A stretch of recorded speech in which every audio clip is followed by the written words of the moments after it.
उनका काम है नफरत फैलाना, वो नफरत फैलाएंगे। आपके और हमारे पूर्वजों ने इस देश के निर्माण में कुर्बानी दी। जो निर्माण करने वाला होता है, दर्द उसको होता है। और जो विध्वंसकारी लोग होते हैं, जिन्होंने देश को हमेशा नुकसान पहुंचाया, देश को नुकसान पहुंचाने में नुकसान पहुंचाने वाले को दर्द नहीं होगा, देश को नुकसान होने में देश का निर्माण करने वाले को दर्द होता है। देश में नफरत खत्म हो, देश में भाईचारा बढ़े, एक दूसरे में प्यार की भावना हो, उसको बनाने के लिए बिगाड़ने वाले जितनी नफरत कर रहे हैं, नफरत फैलाने वाली जितनी मेहनत कर रहे हैं, कम से कम उससे दुगनी मेहनत हम बनाने वालों को करनी चाहिए। जितनी मेहनत बीजेपी के लोग नफरत फैलाने में कर रहे हैं, अरे उसके आधी मेहनत भी आप प्यार फैलाने में कर दो, नफरत हार जाएगी, प्यार जीत जाएगा।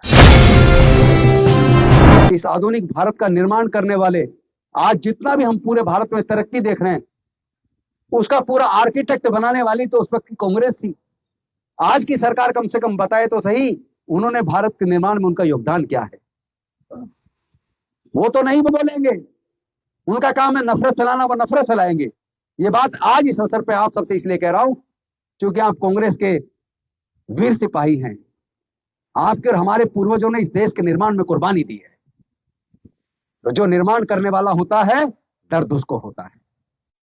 और जो विध्वंसकारी लोग होते हैं, जिन्होंने देश को हमेशा नुकसान पहुंचाया, देश को नुकसान पहुंचाने में नुकसान पहुंचाने वाले को दर्द नहीं होगा, देश को नुकसान होने में देश का निर्माण करने वाले को दर्द होता है।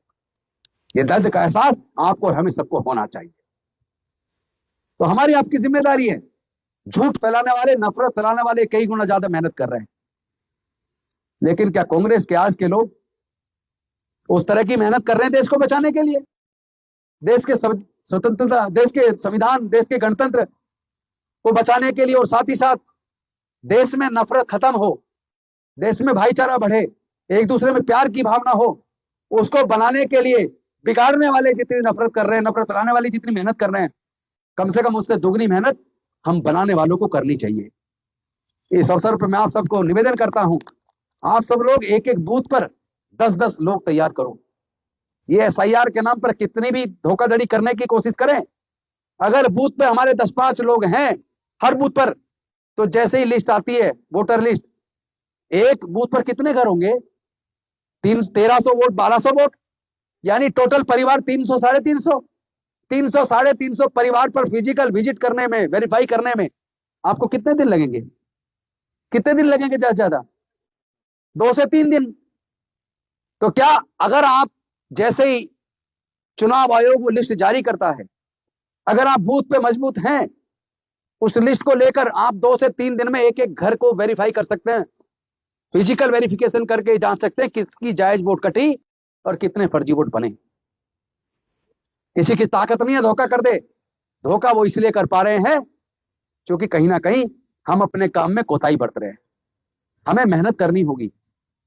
जिस प्रकार उस वक्त आजादी के मतवाले गांव गांव में तिरंगा लेकर आजादी के आंदोलन के लिए लड़ रहे थे, उसी तरह आज फिर से आजादी की दूसरी लड़ाई शुरू हो चुकी है, और जिसके नायक, जननायक, न्याय योद्धा राहुल गांधी हैं। क्या आप अपने इतने मजबूत नेता को अकेला छोड़ देंगे क्या? तो नहीं छोड़ना तो कम से कम जिस बात को लेके वो पूरे देश के कोने कोने में जाकर सामाजिक न्याय की बात कर रहे हैं, हिस्सेदारी, भागीदारी की बात कर रहे हैं, वोट को बचाने की बात कर रहे हैं, लोकतंत्र को बचाने की बात कर रहे हैं, क्या उसी ईमानदारी के साथ उनके साथ कंधे से कंधा मिलाकर आप और सब लोग एक एक बूथ पर मजबूती के साथ खड़े? कहीं ना कहीं इसमें कमजोरी है। आप अपने अंदर झांकोगे तो आपको लगेगा कहीं ना कहीं जितनी मेहनत बीजेपी के लोग नफरत फैलाने में कर रहे हैं, अरे उसके आधी मेहनत भी आप प्यार फैलाने में कर दो, नफरत हार जाएगी, प्यार जीत जाएगा। एक तरफ हमारे नेता इस नफरत के बाजार में मोहब्बत की दुकान खोलने में लगे, दूसरी तरफ हम लोग सिर्फ इस चीज में लगे रहते हैं कि टिकट मुझे मिलना चाहिए, और अगर किसी और को मिल गया तो जिनको नहीं मिला वो सारे मिलकर उसे हराने में लगते हैं। सोचते ये जीत गया तो मेरा नंबर तो कभी आएगा नहीं, अगली बार भी नहीं मिलेगा। ये नहीं सोचते अरे जब तुम इसको हराओगे तो जो बाकी लाइन में कल वो तुम्हें भी हराएंगे। तो जीतेगा कौन? जब सारे एक दूसरे को हराने में मेहनत कर रहे हो तो जीतेगा कौन? नफरती लोग जीतेंगे और मोहब्बत करने वाले लोग हारेंगे। तो अगर आप नहीं चाहते कि नफरत जीते, अगर आप चाहते हैं मोहब्बत जीते, अगर आप चाहते हैं देश का गणतंत्र मजबूत हो, देश का संविधान बचे, तो अपने नेता के नेतृत्व में ईमानदारी के साथ खुद जिम्मेदारी लो कि मैं मेहनत करके कांग्रेस पार्टी की अपने बूथ को जिता के लाऊंगा।